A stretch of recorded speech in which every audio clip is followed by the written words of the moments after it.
Hack Shack Quick Fix. Welcome to the Retro Hack Shack. I'm Aaron Newcomb. This is going to be a little bit of a different episode. It'll be shorter, hopefully. There's a lot of times when I get something in the mail, either I order it or someone asks me to help them out, help them fix it. And usually, these things end up being really quick, easy things to fix. And so I needed something to put on the channel that could be shorter. And so I think I'm going to call this Retro Hack Shack Quick Fix. Quick Fix. And also I want to give a variety of length of videos. I know long videos aren't everyone's cup of tea. A lot of people like short 10-minute videos. So hopefully these will be shorter, easily digestible, and not quite so in-depth as my other videos. And the other thing is, this is also SepTandy. So I'm participating in this by doing videos about Tandy-related items. And there's a lot of other YouTubers out there that are doing the same thing. So Mr. Lurch, for example, he's done a couple videos already. I don't know how many he's going to do total, but he's done a couple great videos. LGR is working on one. Adrian Black did a great one, restoring a Coco 3. The Retro channel also did one similar to my last one on the Coco 2. So I'm going to put all of those links to all of those channels in the video description below. You can find that down there. And if you want to, check those out as well. I highly recommend it. I've been watching them myself. So today we're going to talk about something a little different Tandy product, if you will. And that product is this, the Pocket Repeat. Now, some people might say that's not a computer, and you could argue over whether it should be considered a computer or not. It probably has some form of small, certainly logic in there, if not a small microcontroller to make it go, but it's basically a Simon clone. And I got this online. I had one of these as a kid that I used to play in the back of the car on long trips. And, it was basically a miniature Simon that I could take around with me. What I noticed when I got it is, I don't know if you can hear that. It's got some loose parts on the inside. So I think something has come loose and we need to fix it. Now, as luck would have it, I also got in the mail, well, a brand new one, essentially, in the box. And this one, I just happened to order two of them. I don't know if you do this as well. I ordered two at the same time, and I actually ended up winning both auctions. So I've got two of these now. I've got this one, and I've got the other one. So I'm going to take a look at this in a minute. But before I do, the reason, this is Radio Shack, and so I thought this would fit in well with the Tandy theme. And one thing I remember is drooling over the catalogs, especially around Christmas time. The Radio Shack catalogs were full of all sorts of electronic games for a while. But back in the late 70s, early 80s mostly, these electronic games became really popular. Not everybody could afford a computer, and these were portable and easy to use. So here's another one I picked up. This is a true Tandy brand, so I don't feel too bad about doing this in SepTandy here. So this is called Cosmic 1000 Fire Away. There were a number of different versions of this that came out, but you can see the instructions are here on the back, which is really nice. So if you forgot how to play, or if you just picked this up over at your friend's house, you could read those and get started. And I put some batteries in here so we can kind of fire it up here, no pun intended. And you can see the ship there. I'm supposed to avoid these, kill the ships as they come down, basically. It's actually a lot of fun. It only has 3 positions, either center, left, or right. And it goes faster and faster, and there's different levels, so pretty cool. It's a pretty cool little game. It's fun to play. And these are fairly reasonable to find either at thrift stores or online auctions, eBay, etc. A couple more examples. These are not Tandy, but you might recognize these. This one is Sears Electronic Football. And then my personal favorite is Classic Football 2. This was a single-player version, and then this was the two-player variant. There were several versions of these that came out. This is the one that I remember from my childhood. Now, this is a remake that came out probably, let's see, 2002. So that came out a little while ago, but I picked this up when it was remade because it just brought back such nostalgia for me. I used to play this on the bus on the way home from school before I got my first Walkman. That's how I would entertain myself on that long bus ride.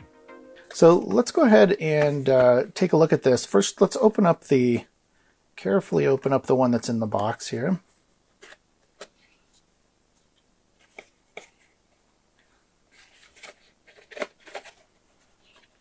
And right away, you'll see the difference. I don't think there's a manual in here.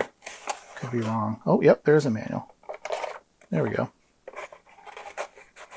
So we got the manual and everything. But you'll notice quite a difference on camera, hopefully. And that is that the one that was in the box is completely white. Even the buttons are whiter than the buttons on this one. So this one's been left out. Probably, you know, if you're like me, you threw the box away right away.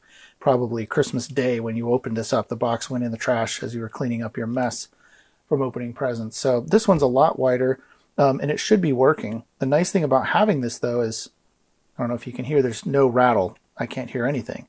So if, let's go ahead and try this one out real quick and see how it's supposed to work. So there's a little battery compartment. Hopefully this works.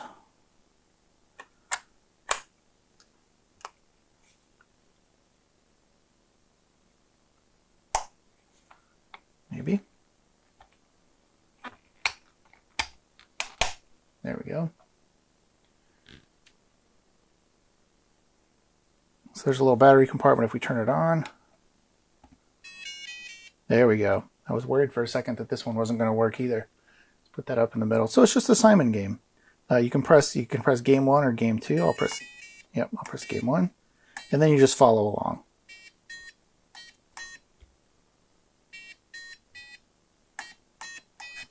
And this could go on for a while, so I'll just make a mistake here. I got it wrong. You could see even on this one, I got the right order. And I think that there's a problem with the connection, potentially, that the button is making, because it seemed to indicate that I got the pattern wrong, even though I had it right. So anyway, I want to take this apart and see what's on the inside. And really quickly, in case anyone is interested in seeing the catalog or the manual for the game, it's pretty basic. It's hard to see. It's just a little fold-out instructions. Prepare for play. Insert the battery. Game 1. Slide the on-off switch to on. And game 2. Slide the on-off switch to on. And then it takes you through, you know, which buttons do you press and what you're supposed to do. I think basically the way this works is in game 1, you repeat what the computer does, and then in game 2, I think the computer tries to repeat what you do. Let's see, it says press, as soon as you press game 2, tone will sound, press the button corresponding to the light, and add one other button of your choice. The computer will then repeat the same lights plus one more. Oh, I see. So you take turns. You add one, and then the computer adds one. You add one, and then the computer adds one. This is repeated until 32 sequences are completed, or until you make a mistake. The computer buzzes when a mistake is made. Anyway, kind of interesting. That's basically all it is. Important notice, by the way, if you didn't know. If the sound or lights appear to be malfunctioning, this is the first sign of battery wear. Fresh battery should solve the problem. For longer battery life, use alkaline type. Radio Shack, and in case you were wondering, a division of Tandy Corporation, qualifies for SepTandy. Okay, let's put that back. Okay, so time to break this open. Looks like one screw in here.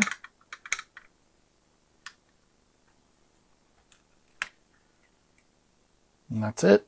We're in.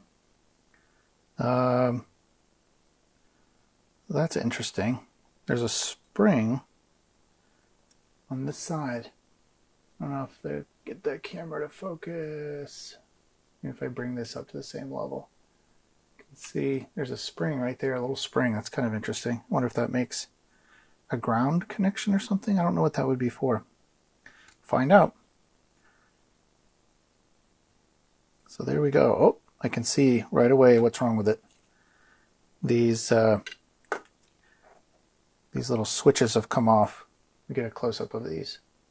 So hopefully you can see these little metal dome switches are, you press on these, and then you can see over here, this makes a contact. So the outer edge is always connected by the outer edge of these. They're cupped a little bit. And when you press down on these buttons right here, it presses that metal down and hits that little pad in the center, thereby making a connection so it knows which button you've pressed. However, the tape that they used has basically, to keep these held in place, has basically aged over time and fell off. So these buttons actually fell off. Taking a closer look at this IC that's on here, there was a lot of these game on a chip kind of things.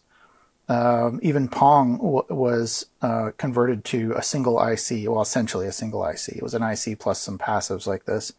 That could be the whole Pong game after a while. This is a Texas Instrument chip, it looks like. MP 1801N2LL, if my eyes don't deceive me. 1801N2LL. And it looks like, trying to read the date code, looks like this was made in 1986, the 22nd week, and it was manufactured in the Philippines. So there you go, if you're interested in the chip. And then over here, of course, we have the speaker that makes the sounds, a few passives, a few LEDs on this side of the board here, and that's about it. Yeah, that's all there is to it. So let's see if we can just do a quick repair on these dome switches so they don't come off anymore. So the first thing I'm going to do is take off these other dome switches that are just held on by tape. I'm sure these were manufactured in a hurry. Look at that, it just came right off. It's no wonder this wasn't working.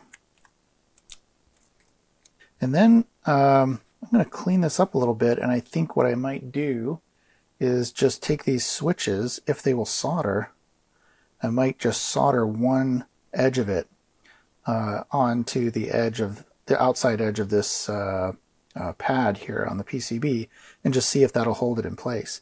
Might be something that was too cumbersome for them to do in the factory when they made this. It might have taken too long to do that, but I think if I do that, then that'll hold those little dome switch things in place, and they won't come off anymore. So first, let's clean this up.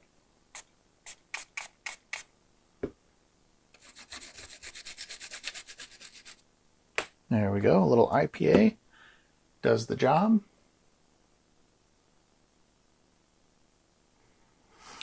Nope, it might be because it's stainless steel. And if that's the case, I don't know if you can solder stainless steel, at least not at these temperatures. So I'm going to clean this up and we'll try something else. Well, since they didn't want to solder down, I guess the only other thing I can do is go ahead and replace these, or replace the tape. Put some Kapton tape on there, and maybe that'll last a little bit longer. Okay, so I've also cleaned out the inside and outside of the dome switches with some IPA. You can see some of the residue that's left over there. And I think what I'm going to do is line up the tape and just stick that on there. And then line it up on the pad.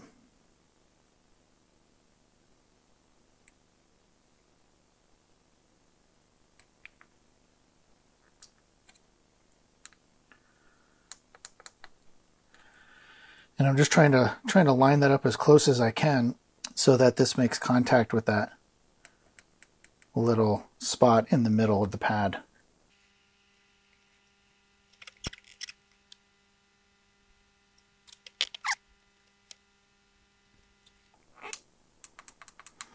So maybe it wasn't all about soldering this. I mean, maybe it was so difficult to solder in the factory, or not difficult at all, it just wasn't designed for it if these are stainless steel. But it does seem to work, at least in principle. It's a quick way to get those little metal domes in place. So let's put it back on the shell, put a battery in, and see if it works. Oop. One more thing I just saw. This is actually completely broken off, which is another thing that would keep it from working. This one is soldered on and it's pretty solid. This leg for the battery will have to be soldered back on, so better do that now. Whoop, the other one's almost coming off though. I'm going to do that one just in case.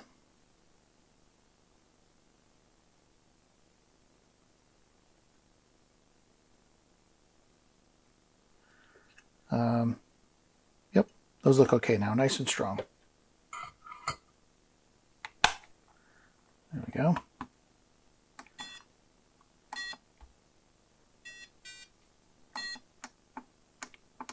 Nope, that one's not working.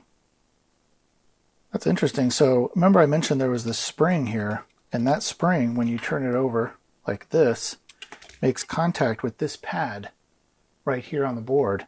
And if you look closely underneath these buttons right here, this is a metal label, metal sticker, or whatever you want to call it, under there. So this is actually turning this into a giant ground plane. That's really interesting. I wonder why they had to do that. Couldn't have been for RF, could it? That's really interesting. It doesn't seem to serve any function for the game. These buttons don't make any contact with that at all. That's interesting. If anybody knows why they would turn this big metal plate with the graphics on it into a big metal ground plane, let me know. That's odd. Well, I ended up going over this one more time really well with isopropyl alcohol in that center area of that pad where it makes the connection, and now it seems to be working okay. So maybe that was the trick after all. If I just really kind of scrub it with this Q-tip, I get a little bit of corrosion, not much, just a little bit off.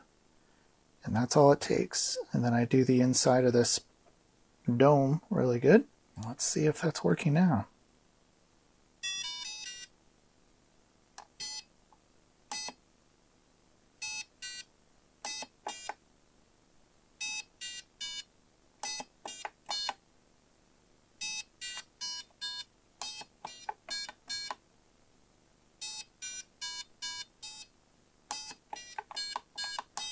Yeah, it's working like a champ now. That's enough of that. Some fresh Kapton tape and some really good cleaning, and this thing's back to working like new. So I hope you enjoyed that. I'll do some more of these quick fixes if I get things in like that. I've already got another one in the can that I'll share later. So be on the lookout for that one, although just keep in mind I recorded it before I recorded this one, so I was still trying to figure out a name. I don't know if I used the right name or not. Anyway, I hope you liked that.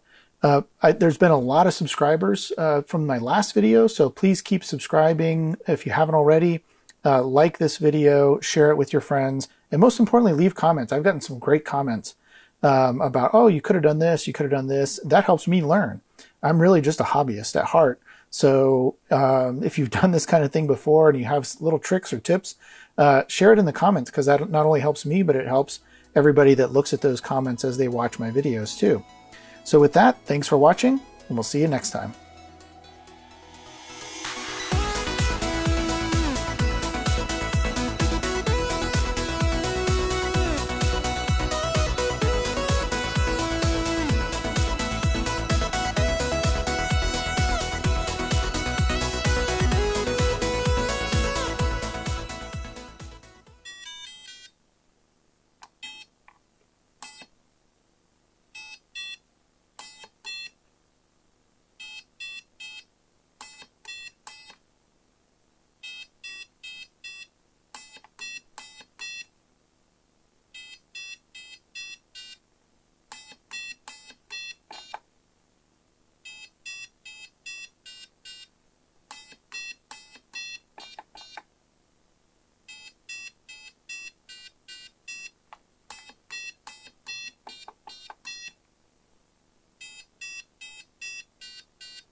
Ah. Ooh, I'm an amateur.